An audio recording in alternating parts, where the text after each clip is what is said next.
Our channel Edu Greet guys. मैं हूं आपका प्यारा दुलारा और मैथ्स का सहारा अभिषेक सर। तो हम आ चुके हैं एक्सरसाइज 8.2 क्लास 9th। माफी चाहता हूं कि थोड़ा लेट हो गया वीडियो आने में, पर देर है पर बहुत अच्छा है। ठीक है, आप लोगों के जो मिड पॉइंट थ्योरम थी वो एकदम क्लियरली इसके अंदर आ जाएगी और उसके ऊपर के जो क्वेश्चंस होते हैं वो भी मतलब पूरी एक्सरसाइज के जितने भी न्यू सिलेबस के अंदर क्वेश्चन है वो सारे के सारे कंप्लीट कराएंगे आज हम। तो बिल्कुल टेंशन मत लीजिए, चलते हैं हम वीडियो को स्टार्ट करते हैं। शुरू से लेकर एंड तक जरूर देखिएगा। और आपको अगर 8.1 की लिंक चाहिए, आप न्यू हो इस चैनल पे, तो ऊपर उसमें आ जाएगी, तो आप वहां से देख सकते हैं। या फिर इसकी एक प्लेलिस्ट है पूरी क्लास 9th की, जितने भी चैप्टर्स बनाऊंगा उस प्लेलिस्ट के अंदर सब आ जाएंगे। बस आप ऐसे ही प्यार दिखाते रहिए, बढ़ाते रहिए हमें आगे तक, तो और हम और अच्छी अच्छी वीडियो लेके आते रहेंगे आप लोगों के लिए। तो अब हम स्टार्ट करते हैं चैप्टर नंबर 8 एक्सरसाइज 8.2 थ्योरम। सबसे पहले हम theorem mid point theorem start करेंगे। कि सर पहले से लिख के रखिए, हाँ, क्योंकि हमारा टाइम बचे, क्योंकि आप लोग बड़ी वीडियो देखते नहीं हो ज्यादा। ठीक है, ज्यादा बड़ी बनाऊं तो अभी तो हम क्या करते हैं, थोड़ी छोटी छोटी वीडियो बनाएंगे। स्टार्ट करते हैं हम वीडियो को।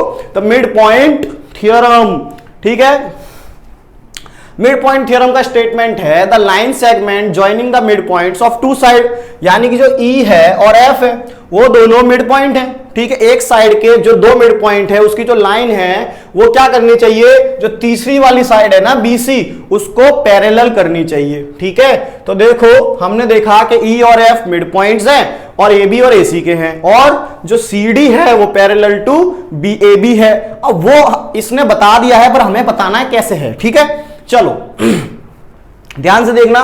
सबसे पहले हमको दिया हुआ है, हम लिखेंगे गिवन कि triangle ABC in which E and F R mid points. तो ट्राइंगल एबीसी में ई और एफ क्या है, मिड पॉइंट्स है। कौन सी साइड के, ए बी के और ए सी के, ये आप लोगों को पता है।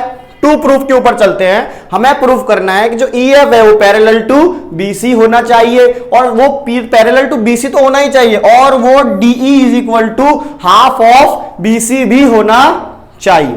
ठीक है, चलो कंस्ट्रक्शन करेंगे हम कि draw C D parallel to A B. ठीक है, हम क्या कंस्ट्रक्शन करते हैं कि सी से डी बना लो। ये देखो ये डॉट डॉट डॉट है ना, इसका मतलब ही होता है कंस्ट्रक्शन। ठीक है, ओके,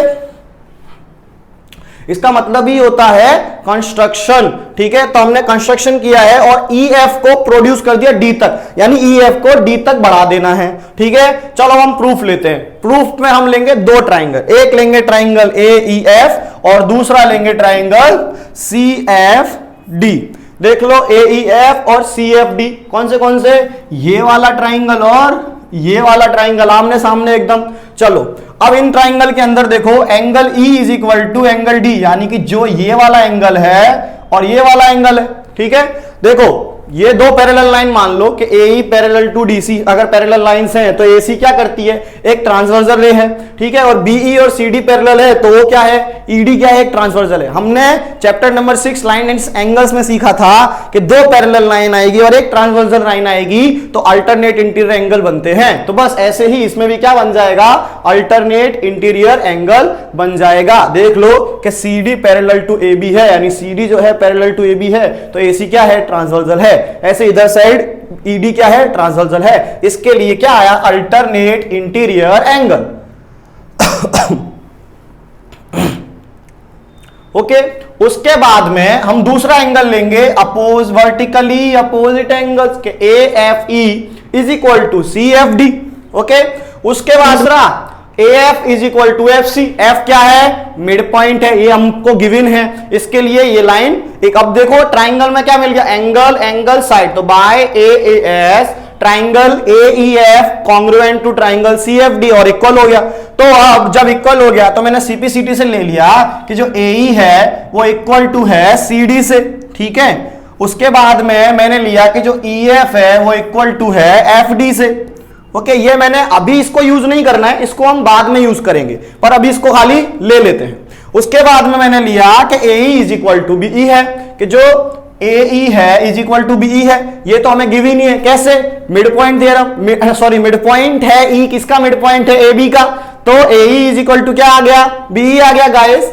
अब देखो फ्रॉम इक्वेशन नंबर 1 and 2 कि देखो AE is equal to CD है और BE is equal to AE is equal to BE है, अब जब ए सी डी के भी इक्वल है, ए बी के भी इक्वल है, तो हमारा चैप्टर नंबर 5 यूक्लिड्स ज्योमेट्री वाला जो था उसमें हमारे यूक्लिड बाबा ने बताया था कि if equal to the equals हो जाते हैं वो, ठीक है। यानी कि from equation number 1 and 2 B is equal to क्या आ जाएगा, सी डी आ जाएगा गाइस। ये रहा बी और ये सी डी इक्वल हो गया, क्योंकि ए सी डी के साथ हमने सीपीसीटी से इक्वल किया और ए बी के साथ इक्वल था।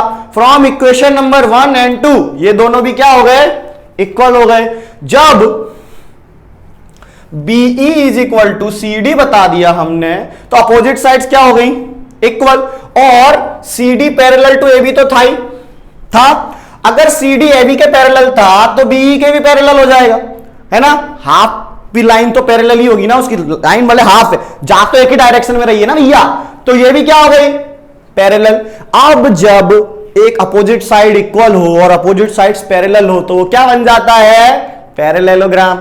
तो बीईसीडी क्या बन गया, एक पैरेललोग्राम।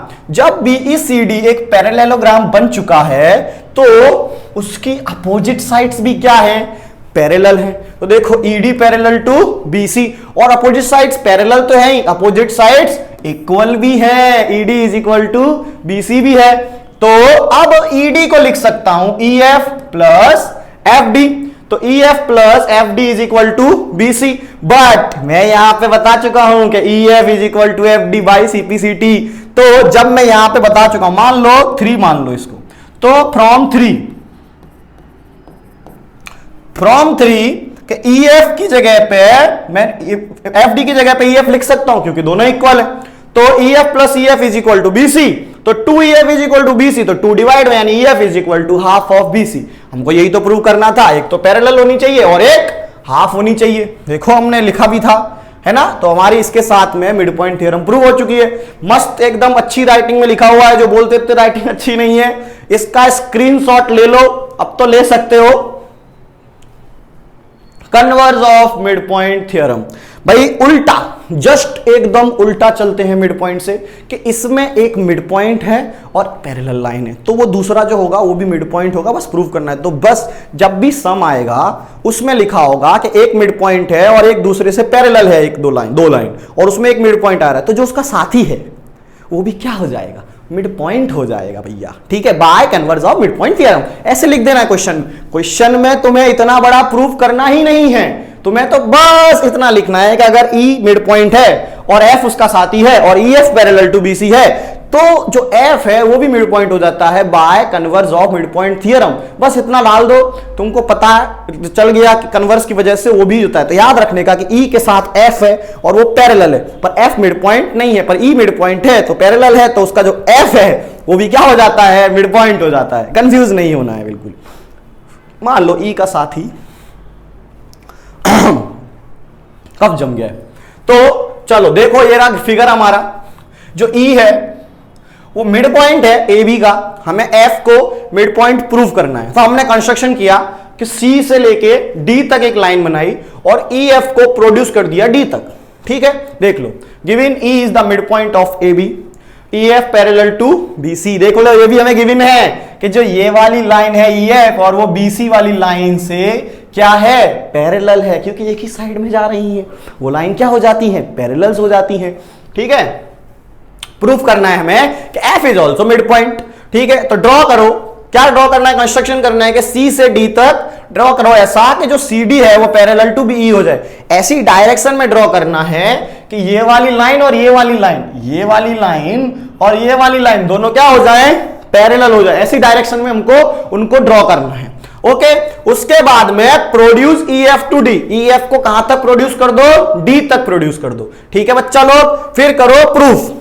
अब हम प्रूफ लेते हैं, हमें पता है कि जो ED है वो पैरेलल टू BC है, ठीक है, क्योंकि भैया EF पैरेलल टू BC है ही, तो उसका वो भी क्या हो जाएगी, पैरेलल हो जाएगी। और हमें ये भी पता है कि जो BE है वो पैरेलल टू CD है, क्योंकि हमने ये कंस्ट्रक्शन किया हुआ है। तो हमें जो दोनों चीजें पता है, जब इधर की साइड पैरेलल है, इधर की साइड पैरेलल है, अपोजिट साइड्स पैरेलल है, तो वो क्या बन गया भैया, पैरेललोग्राम बन गया। इसमें दोनों मिड पॉइंट थ्योरम में पैरेललोग्राम बनाना है ताकि अपोजिट साइड्स को इक्वल ले सके, समझे। तो BE DC is a parallelogram. जब वो पैरेललोग्राम बन गया तो उसकी अपोजिट साइड्स क्या हो गई, इक्वल हो गई। बट ई क्या था, मिड पॉइंट था। तो अगर ई मिड पॉइंट है तो ए इज इक्वल टू क्या आ जाएगा, बीई। पर बी तो सी डी के साथ भी इक्वल है, तो same to same from one and equation two A is equal to क्या आ जाएगा, सी डी। यानी कि ये वाली लाइन और ये वाली लाइन भी मैंने क्या बता दी, इक्वल बता दी। अब ले लो in triangle A E F और C F D, A E F C F D. अब देख लो कि ये वाली लाइन और ये वाला एंगल अल्टरनेट इंटीरियर एंगल, ठीक है। पहला वाला पॉइंट हमको मिल गया। दूसरा ये वाला एंगल और ये वाला एंगल, ये दोनों भी क्या है, इक्वल, वर्टिकली अपोजिट एंगल्स। तीसरा AE is equal to CD, ये हम प्रूव कर चुके हैं अब, इसीलिए तो प्रूव किया ताकि हम ट्राइंगल में उस साइड को ले सके। अब ऐसे ही हमने उस ट्राइंगल को प्रूव कर दिया। अब जब मैंने ट्राइंगल को प्रूव कर दिया कि ये वाला ट्राइंगल और ये वाला ट्राइंगल कॉन्ग्रुएंट है, तो AF is equal to FC हो जाएगा, क्योंकि CPCT से। ओके, अगर F ये वाली लाइन और ये वाली लाइन इक्वल है तो F क्या होगा, मिड पॉइंट होगा, तभी ना इक्वल होंगी। लो हो गई proof, mid point, converge of mid point theorem. तो इतना बड़ा तुमको नहीं लिखना है क्वेश्चन के अंदर, ना मिड पॉइंट थ्योरम में तुमको इतना बड़ा लिखना है, बस ये तुम्हारे समझाने के लिए था, ठीक है, कि तुम्हें पता चल गया कि अगर दो मिड पॉइंट हैं तो वो जो तीसरी वाली साइड होगी उसके साथ वो पैरेलल हो जाएगी और उसके हाफ इक्वल हो जाएगी। तो ऐसे ही क्वेश्चन में लिख दोगे और लिख दोगे बाय मिड पॉइंट थ्योरम। अगर दूसरा क्वेश्चन आता है, एक मिड पॉइंट है, दूसरा मिड पॉइंट प्रूव करना है, वो दूसरे तीसरी साइड के साथ पैरेलल है, तो जो उसका साथी है वो भी मिड पॉइंट बन जाता है by converse of mid point theorem. इतना सा है, ठीक है। दोनों थ्योरम अच्छे से स्क्रीनशॉट ले लेना, लिख लेना, ठीक है गाइस। अब हम चलते हैं आगे की तरफ।